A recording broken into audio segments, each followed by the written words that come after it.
praktikum acara kedua, yaitu pembuktian hukum Ohm. Yang di sini ada voltmeter, terus kita pakai project board, ada resistor, MMD. Buat yang pertama kita pakai di sini dia namanya apa ya? Catu daya, tapi catu dayanya itu bisa nyampe 30 volt. Nah, di catu daya ini kita pakai variasi kelipatan 2. Nah, untuk itu kan kita pakai arus DC ya, jadi kita diubah ke DC. Nah, itu karena ini kan arus AC, ini arus DC, jadi kita pakai kabel yang sebelah sini. Terus yang positif kita hubungkan ke yang kabel merah, yang negatif juga kita hubungkan ke kabel ini. Nah, untuk resistornya kita rangkai kayak gini, deketin. Nah, untuk resistornya, di resistor itu kita pertama itu mengukur tegangan yang ada. Misal di sini kan ini kita udah kayak gini ya. Jadi positif dengan positif, negatif sama negatif. Nah, kita misal tegangan ke 20. Kita ukur tegangan di catu daya, tegangannya itu 20. Tapi tekan ke tegangan. Nah, tapi kita ngukur tegangannya pakai MMD. Itu kita masukin ini sama ini. Itu hasil di MMD-nya itu sekitar 17 sekian. Jadi hasilnya itu, jadi yang buat ditulis di data pengamatan itu hasil dari MMD.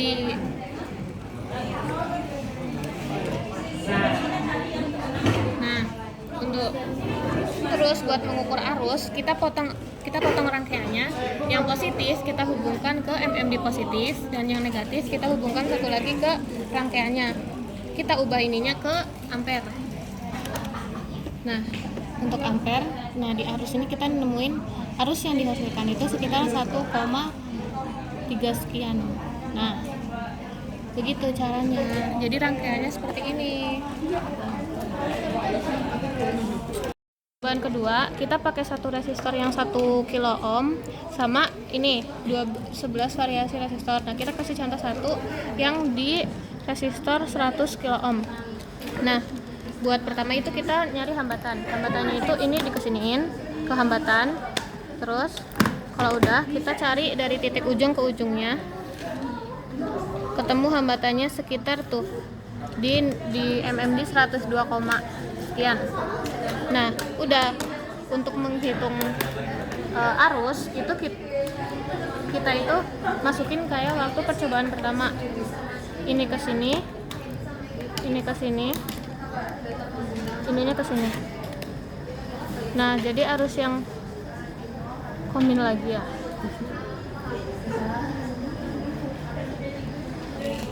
Jadi arus yang dihasilkan itu sekian. Tuh.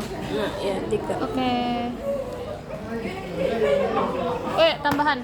Jadi kalau kita mau menghitung hambatan, itu kita itu nggak boleh ada tegangan yang masuk ke rangkaian, karena nanti bisa merusak MMD-nya. Jadi nanti MMD-nya itu nggak bisa ngebaca nilai arusnya, karena jadi nanti MMD-nya itu hasilnya kayak nggak akurat. Karena kalau kita ngukur hambatan, itu nggak boleh ada tegangan yang masuk dari catu daya ke ini. Jadi tegangannya harus dilepas. Per, aku mau yang 120 boleh?